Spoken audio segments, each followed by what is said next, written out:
Good morning. Silver zone international olympiad এবং Vidyasagar science অলিম্পিয়াডের math এর জন্য আমরা আজকে একটি বিশেষ অঙ্ক করব।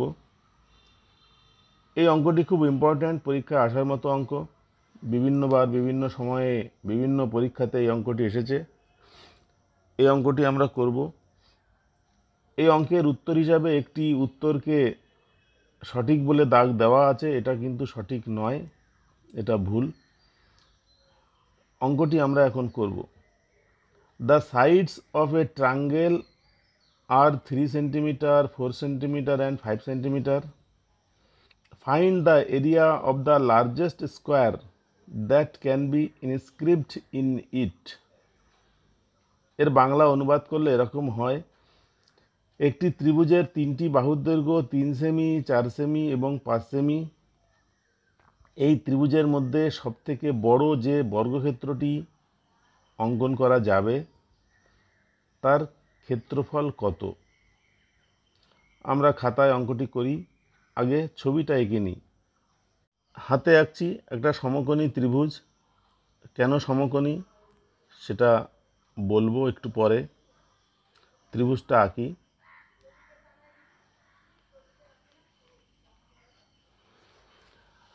আমরা পিথাগোরাসের উপপাদ্য অনুসারে জানি একটা ত্রিভুজের লম্ব স্কোয়ার, ভূমি স্কোয়ার এই দুটির যোগফল যদি অতিভুজ স্কোয়ারের সঙ্গে সমান হয় তাহলে ত্রিভুজটা সমকোণী ত্রিভুজ হয়।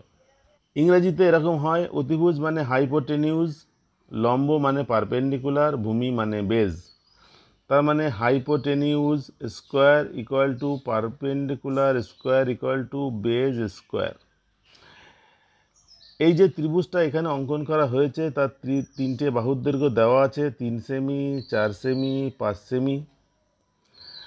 এটা 5 semi equal to 3 semi plus 4 semi, তার মানে এটা হচ্ছে 25 ইকুয়াল টু 9 যোগ 16।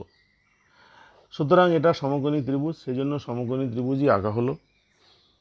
এবার এই ত্রিভুজের মধ্যে সবথেকে বড় যে বর্গক্ষেত্রটা হবে তার ক্ষেত্রফল বার করতে হবে। এই ত্রিভুজের সবথেকে বড় বর্গক্ষেত্রটা এরকমভাবে আঁকা যাবে। যেহেতু বর্গক্ষেত্রের 4টি কোণ সমকোণ হয়, সুতরাং সমকোণী ত্রিভুজের সমকোণের সঙ্গে মিলিয়ে এটাকে আঁকতে হবে। এই ত্রিভুজের মধ্যে যে বর্গক্ষেত্রটা আছে তার ক্ষেত্রফল বার করতে হবে। ক্ষেত্রফল বার করার আগে আমাদেরকে বার করতে হবে এই বর্গক্ষেত্রের বাহুর দৈর্ঘ্য কত। ধরে নিলাম বর্গক্ষেত্রের বাহুর দৈর্ঘ্য হচ্ছে x সেন্টিমিটার, 4টে বাহুই x সেন্টিমিটার, এবং ত্রিভুজের একটা নাম দিই, এটা এ, এটা বি, এটা সি, আর এখানে এই বিন্দুটা হচ্ছে ডি। এই ধরনের সমস্যাগুলো কয়েকটি পদ্ধতিতে সমাধান করা যায়। আমি একটি দুটি পদ্ধতিতে সমাধান দেখাবো। প্রথমে আমরা একটি পদ্ধতিতে সমাধান করছি, মেথড 1। আমরা এর আগে বিভিন্ন ক্লাসে জেনেছি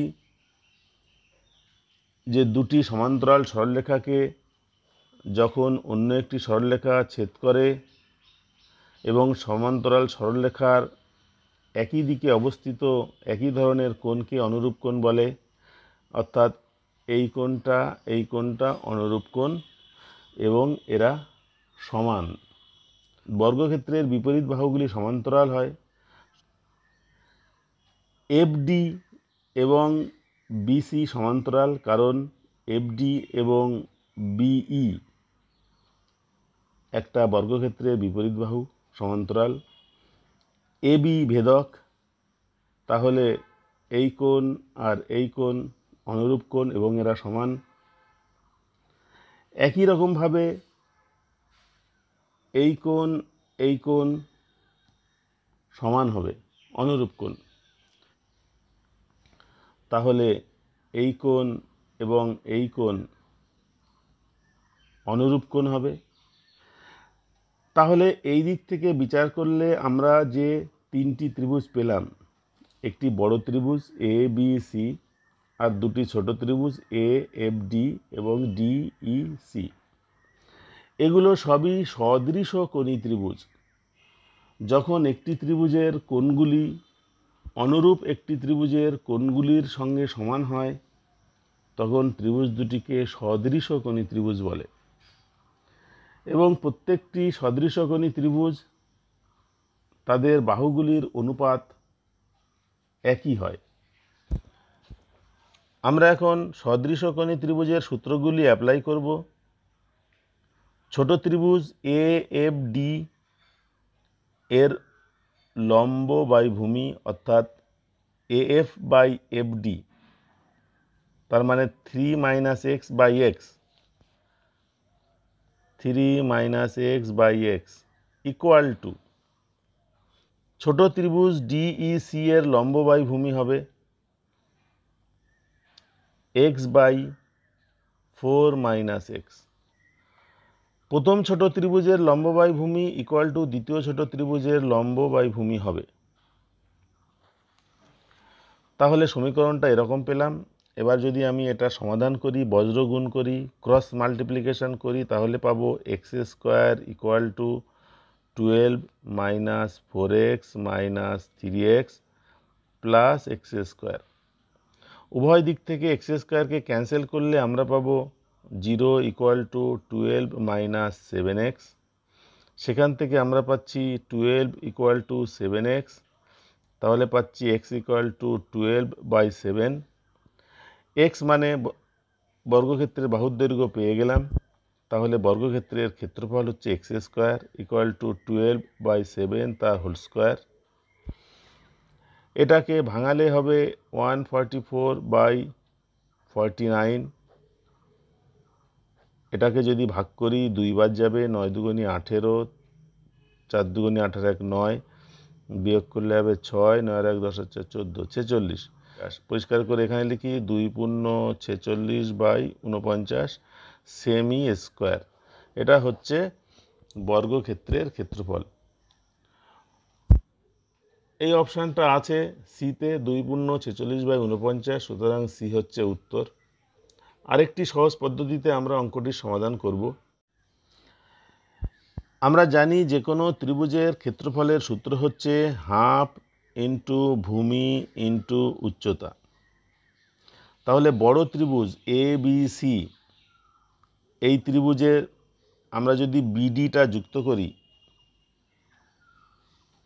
তাহলে দুটো ত্রিভুজ পাচ্ছি, A B D R B D C. এই দুটো ত্রিভুজের ক্ষেত্রেও একই রকমের সূত্র হবে ক্ষেত্রফলের। তাহলে বড় যে ত্রিভুজটা এ বি সি তার ক্ষেত্রফল হচ্ছে হাফ ইন্টু ভূমি ইন্টু উচ্চতা, তার মানে হাফ ইন্টু 3 ইন্টু 4, এটা কাটাকুটি করলে হবে 6 সেন্টিমিটার স্কোয়ার।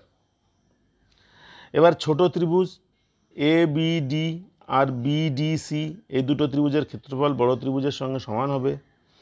ছোট ত্রিভুজ তার ভূমি হচ্ছে এবি আর উচ্চতা হচ্ছে এফডি।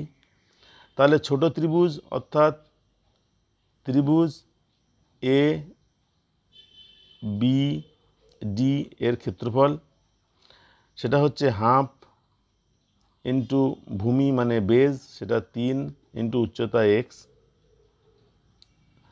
আর আরেকটা ত্রিভুজ আছে বিডিসি, তার ক্ষেত্রফল হচ্ছে হাফ ইন্টু ভূমি মানে বেস 4 ইন্টু উচ্চতা মানে এক্স, কারণ এটা বর্গক্ষেত্র।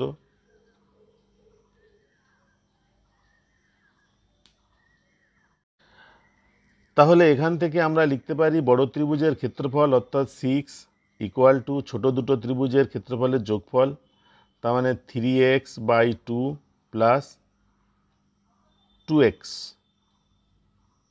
এটা কাটাকুটি করলে 2x হবে। তাহলে এখানে আমি যদি লসাগু করি 2, তাহলে 3x plus 4x, 6 equal to এটা হলো। কোনাকুনি গুণ করলে হবে 12 equal to 3x plus 4x মানে 7x। সেখান থেকে আমরা পাবো x ইকুয়াল টু 12 বাই 7। বাহুর দৈর্ঘ্য পেলাম। বাহুর দৈর্ঘ্য পাওয়া গেলে এটাকে বর্গ করলেই আমরা স্কোয়ারের ক্ষেত্রফল পাবো। এটা আরেকটা সূত্র। এই সমস্ত অঙ্ক করার একটা সহজ নিয়ম আছে, শর্টকাট নিয়ম। সেই নিয়মটা হচ্ছে একটা সমকোণী ত্রিভুজ যার 3টি বাহুর দৈর্ঘ্য 3 সেমি, 4 সেমি, 5 সেমি, তাহলে বড়টা সবসময় অতিভুজ হয়। সুতরাং অতিভুজ বাদ দিয়ে বাকি যে দুটো বাহু আছে সেই দুটো বাহু দিয়েই আমরা এর ভেতরের সবথেকে বড় বর্গক্ষেত্রের বাহুর দৈর্ঘ্য বা ক্ষেত্রফল বার করতে পারি।